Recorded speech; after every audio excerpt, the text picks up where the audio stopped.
Hello everyone, it's your favorite future president, Jared Pixley, here for my weekly video. I was torn between two different topics this week.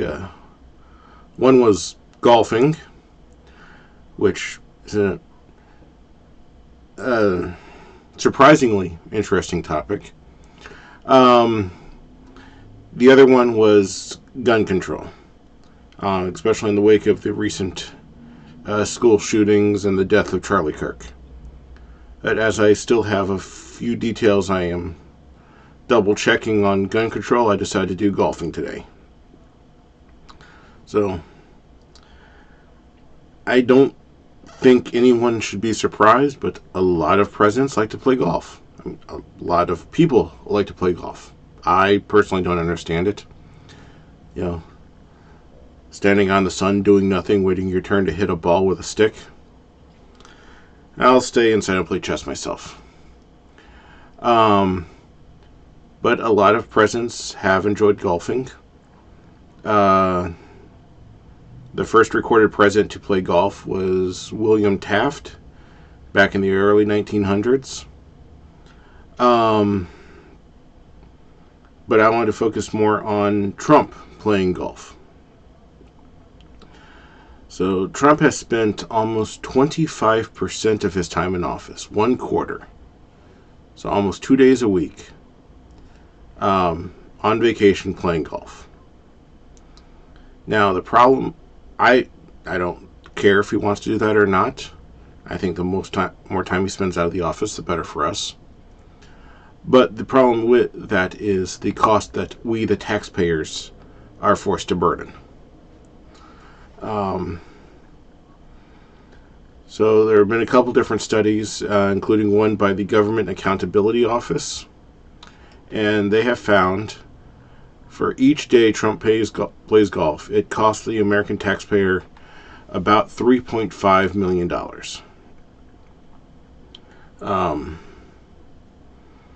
During his first term, Trump played golf 293 days. It's almost a full year, or 1 out of the 4 years he was in office.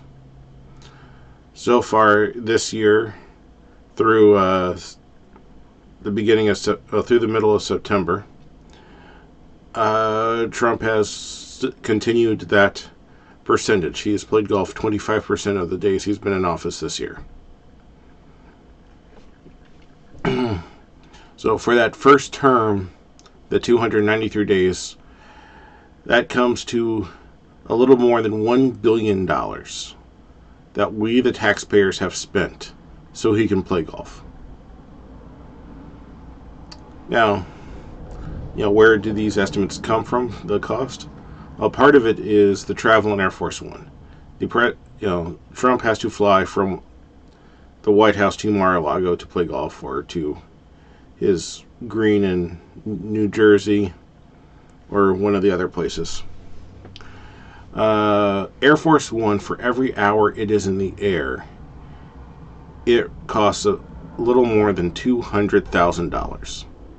That is fuel, that is restocking, the peanuts and the minibar, it's engine maintenance, parking at the terminal, all that stuff. Well, probably not parking, but all those expenses just add up.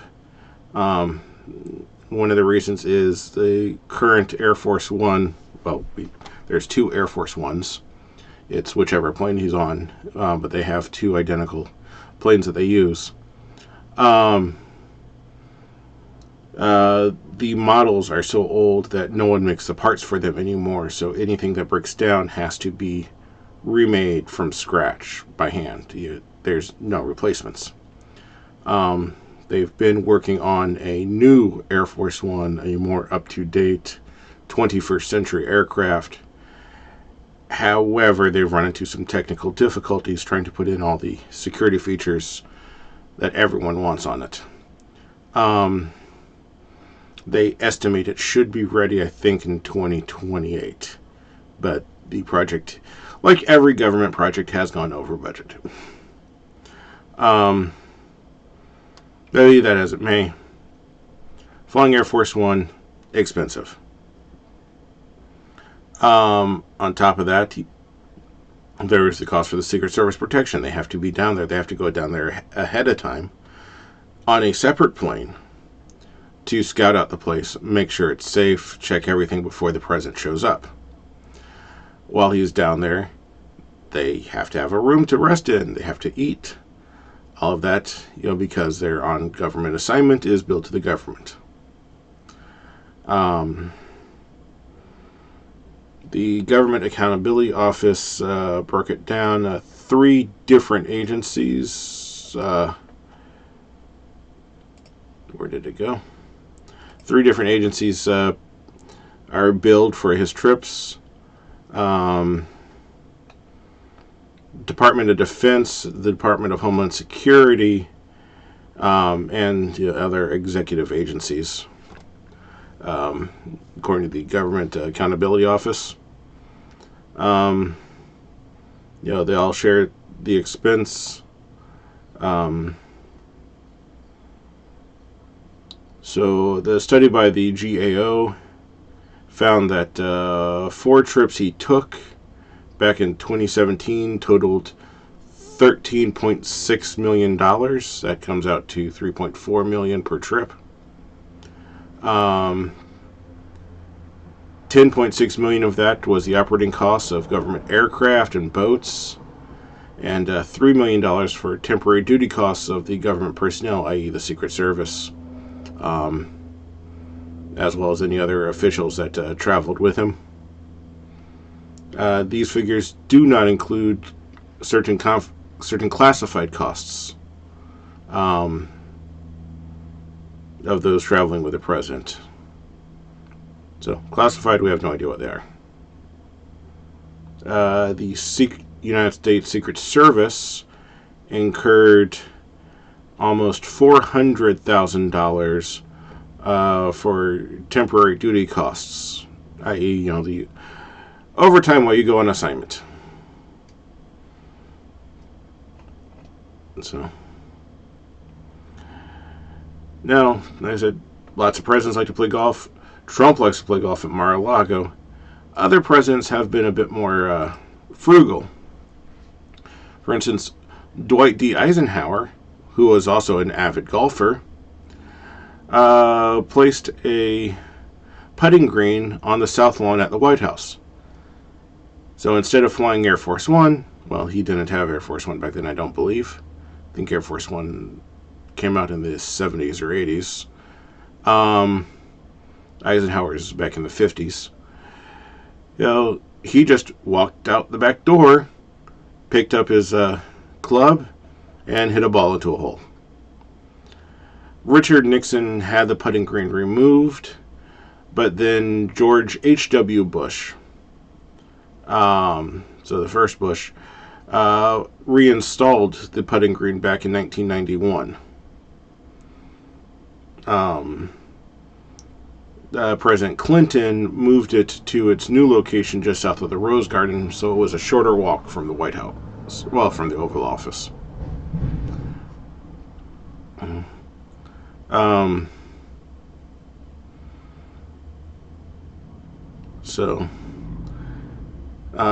Both Presidents Obama and President Biden, like I said, President Clinton, and both President Bushes have enjoyed the putting green at the White House. So, that in my book, Pixley for President, I do make the promise that as president, I will save the government a lot of money. Well, it's not a lot by government standards, but it's a lot by anyone's standards. I'd save the government money by not going on golf trips. Part of the reason I don't play golf. Reason number 2, there's a lot of work to do as president. And spending a quarter of my time golfing would be irresponsible. If anyone has a full-time job and they take 25% of the year off, they're probably not going to have that job anymore. I think it should be the same for the president. I think taking that much time off to golf is irresponsible to the American people. So I will probably take some vacations while I'm in office, but I will try not to put that much money on the American people. I believe in fiscal responsibility. I believe in accountability. And I believe in doing one's job. So those are the promises I can make to you if you elect me. I want to thank you for listening to this video today. Please like and subscribe, share it with your friends, get me a bigger following so I have more people to vote for me when I'm on the ballot. I would appreciate that. Have a nice day.